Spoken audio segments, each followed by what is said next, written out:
అసలు హనుమ యొక్క అనుగ్రహం కలగడానికి ఒకే ఒక ప్రధాన మార్గంగా చెప్పబడినది ఏది అంటే హనుమత్ ప్రదక్షిణములు. హనుమకి ప్రదక్షిణం చెయ్యాలి.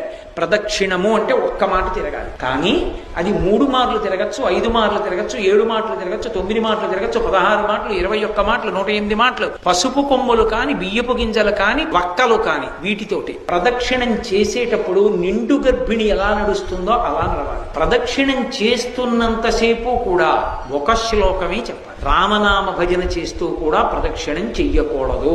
హనుమత్ ప్రదక్షిణం చేసేటప్పుడు చెప్పవలసిన శ్లోకం ఏమిటో పరాశర సంహిత చెప్పింది. ఆయన దగ్గరికి వెళ్ళినప్పుడు ఆంజనేయం మహావీరం బ్రహ్మ విష్ణు శివాత్మకం తరుణార్క ప్రభం శాంతం ఆంజనేయం నమామ్యహం అంటూ తిరగాలి. పరమ మౌనంతో ఆ శ్లోకం ఒక్కటి చదువుకుంటూ గర్భిణి స్త్రీ ఎలా తిరుగుతుందో అలా తిరగాలి. కనీసంలో కనీసం హనుమ జయంతి నాడు 3 మాటలు తిరగాలి. కనీస ధర్మం 3 మాటలు తిరగాలి. 3 మాటలు తిరిగేటప్పుడు ప్రతిసారి తిరిగి వచ్చి ఒక చోట ఆగి శ్లోకం చెప్పి మళ్ళీ తిరగాలి ప్రదక్షిణంగా. అలా 3 మాటలు తిరిగితే ఎంత ఉద్వేగభరితమైన పరిస్థితుల్లో, ఎంత కష్టంలో ఉండనివ్వండి, హనుమత్ ప్రదక్షిణాలు చేస్తే మనస్సుకి శాంతి కలుగుతుంది.